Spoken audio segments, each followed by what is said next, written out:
E nesse momento, o senador Alessandro Vieira, que é do MDB, ele já está recolhendo assinaturas para que seja aprovada uma proposta de emenda à Constituição que cria um regime extraordinário para lidar com as calamidades públicas, ambientais, regionais ou locais, né? A exemplo do que nós estamos vendo agora no Rio Grande do Sul. Paralelo a isso, a Câmara dos Deputados também, nessa quarta-feira, já planeja realizar uma audiência pública, né, criar uma comissão especial, melhor dizendo, e eles vão analisar também uma proposta de emenda à Constituição para destinar 5% das emendas parlamentares individuais para enfrentar esses desastres naturais. Agora, Paula Marisa, o que me acende um alerta é o seguinte: esse orçamento de guerra é algo que deve ocorrer nos moldes do que a gente teve na época da pandemia. E naquela época, a gente sabe, nós tivemos até uma CPI, porque tivemos desvios de recursos públicos. É muito importante que haja, né, que tenhamos essa agilidade, que os recursos cheguem logo no Estado. Mas agora, os políticos que nos representam, eles precisam mais do que nunca fiscalizar o caminho desse dinheiro. Quando se fala em esses orçamentos de guerra, sem licitação, a gente já fica com o pé atrás, porque são pessoas sem escrúpulos mesmo, como o Max falou. Eu até mandei agora um print, porque o perfil oficial do Guns N' Roses falou sobre a tragédia, né? Mostrou solidariedade. E a Madonna, que estava aqui no Brasil fazendo esse show, nem sequer citou as vítimas, né? Ela homenageou o Che Guevara, enquanto ela nem lembrou de falar do que estava acontecendo. Então, realmente é lamentável. Agora, quanto a esse orçamento de guerra aí, eu fico muito preocupada, e é por isso que eu faço esse apelo, que as pessoas não doem Pix para governo. Existem pessoas sérias que estão fazendo trabalho sério, que realmente precisam dessas doações. E agora cabe a nós mostrarmos para as pessoas que estão sensibilizadas com essa tragédia o quão absurdo é ter esses bilhões todos de reais para fazer campanha de político na eleição. Muitos deles já estão usando a tragédia para se promover, pensando nos votos que eles vão ganhar na eleição.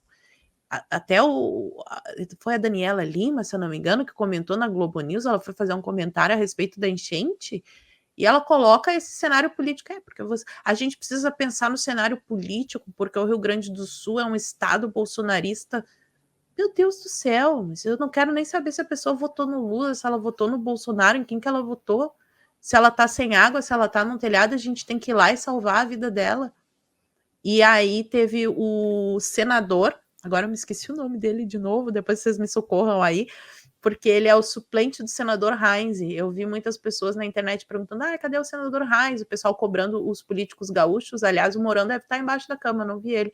Mas o senador Heinz, ele foi afastado por motivos de saúde, tá, pessoal? E o suplente dele, que assumiu, já assumiu muito bem, na minha opinião, porque ele está apresentando um projeto para destinar 2,2 bilhões do fundo eleitoral para a construção, a reconstrução da estrutura do Estado, porque, de novo, são mais de 340 municípios, vai ter que reconstruir mais da metade do Estado. Esses municípios aí, essa região que foi atingida, é justamente a região que tem a maior parte da população do Estado.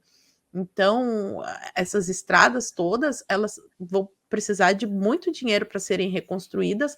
E aqui, já que a gente está falando de infraestrutura, cabe aqui lembrar as pessoas que evidenciem isso, que mostrem que esses políticos todos, político que disser que é contra pegar o dinheiro do fundão para investir na infraestrutura do Rio Grande do Sul, é o tipo de político que a gente não quer mais ocupando nenhuma cadeira em Brasília. É o político que está pensando na campanha dele, na vantagem que ele vai ganhar, no salário garantido, nos cargos para os amiguinhos. É nisso que ele está pensando.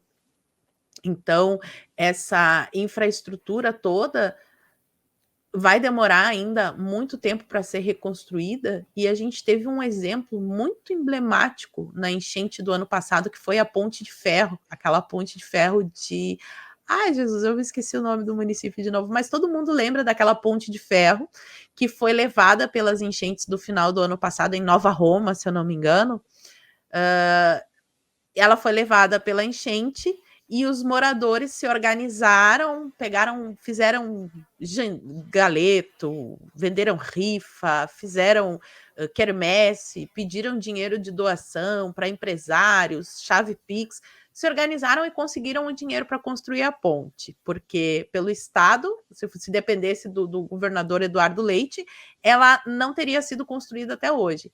O resultado foi que, com 1/3 do dinheiro que o governo do estado estava orçando, eles conseguiram fazer a ponte e depois dessa enchente a ponte continuou lá, firme e forte, para mostrar para o governador que ficou desfazendo, porque depois que ele viu que não adiantou nada do que ele falou, as pessoas foram lá e fizeram com 1/3 do dinheiro que ele estava prevendo, ele chegou a fazer alguns vídeos falando que aquilo era uma solução provisória, que o município precisava de uma ponte maior e por isso que ele tinha feito um orçamento maior, porque ele ia construir isso, porque na primeira chuva aquela ponte seria levada, e tá lá.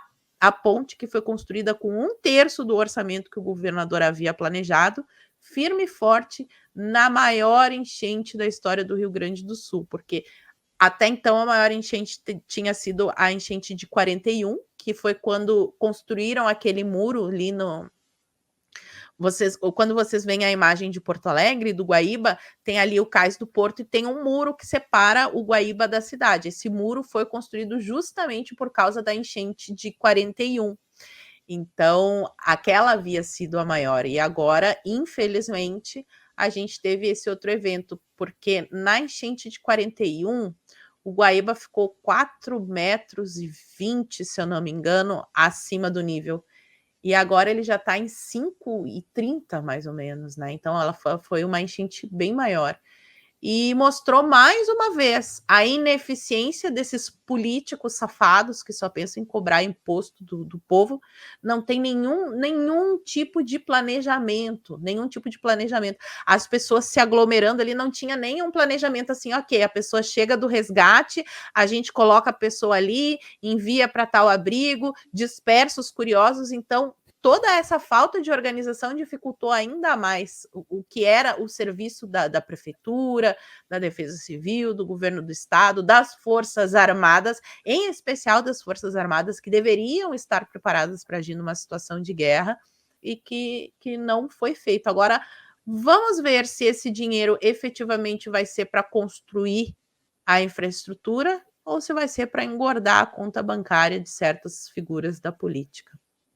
Exatamente, porque eu quero ver esse dinheiro chegando, né? A gente quer ver o dinheiro chegando lá, porque nem o Lula foi 2 vezes já, né, e ele fez a promessa no ano passado de 500 milhões, que até agora não chegaram, só chegou 325. Então acho muito boa a ideia, né, o senador Irineu Hort, que é do Rio Grande do Sul, né, do PP, ele querendo transferir 2,2 bilhões, o que seria aí 45% do fundo eleitoral. Vale a pena a população ficar em cima, tá? Porque os congressistas muitos não vão querer.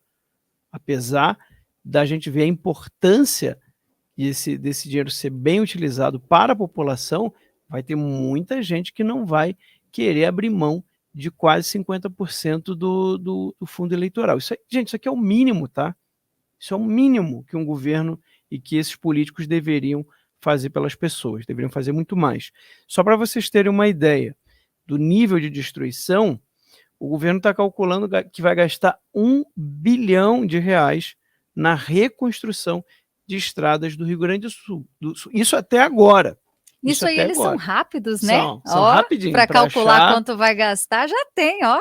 Aí agora eu vi planejamento. Aí tem licitação, orçamento, isso daí todo ano tem e nunca vai deixar de ter. Agora, a questão aqui é o seguinte, isso daqui é ainda o inicial, porque, gente, a Paula estava me falando, né, infelizmente, vai ter mais temporal, não é isso, Paulo? Vai ter ainda a previsão aí de chuvas fortes ainda no sul. Sim, sim, eu até vou dar uma revisada aqui, eu vou abrir rapidinho a previsão do tempo do CPTEC, que é o que eu gosto de olhar, porque tem previsão de chuva para os próximos dias em Canoas. Então, choveu segunda, terça, quarta, quinta, sexta, sábado e domingo, mas choveu, gente. Pensa em chuva torrencial sem parar. Tanto que quando começou a parar a chuva ali a partir de sexta-feira começou a ter períodos de chuva intercalados com períodos de pouca chuva, mesmo assim. Então, no domingo, quando teve alguns períodos sem chover, eu estranhei não ter o barulho da chuva, foi um negócio impressionante. Então, a previsão é segunda e terça de tempo bom, e a partir de quarta-feira parece que volta a chuva aqui no estado, e infelizmente não é pouca chuva, Max. Perfeito, Paula. Eu tô realmente assim, tenho rezado, sabe, pelo povo do Rio Grande do Sul, né? Até fiquei preocupado com a Paula Marisa, né? Ela estava ali, passou também por uma pequena dificuldade, né, Paula? Parece que vocês ficaram sem luz, aconteceu O que algo. eu passei nem foi nada perto do que o pessoal passou, né? Eu tô aqui numa cidade, eu tô perto do Rio Mampituba, que é o rio que faz a divisa do Rio Grande do Sul com Santa Catarina, e aqui onde eu tô existe um dique, e a gente estava com medo que o dique se rompesse, e aí vem mais uma vez o estado atrapalhando, porque o IBAMA não estava liberando a licença para fazer as reformas no dique. O Caramba. IBAMA não libera.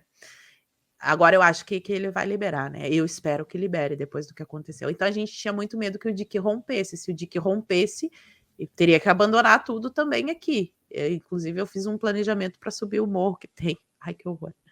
Eu fiz um planejamento para subir o morro que tem na frente da minha casa, que era para onde eu poderia ir.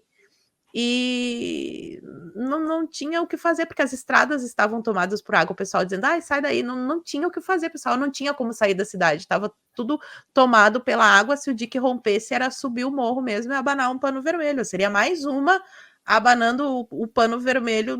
Então, eu fiquei apreensiva durante essa madrugada. E faltou luz por um dia. E água, consequentemente. Mas nossa, isso aí não é nada. Em Esteio, que é na região metropolitana também, onde está minha mãe e meu irmão, eles ficaram 71 horas sem luz. E graças a Deus também foi o mínimo, porque a casa deles não foi invadida pela água. Então, perto do que as pessoas estão passando, eu só passei um momento de apreensão.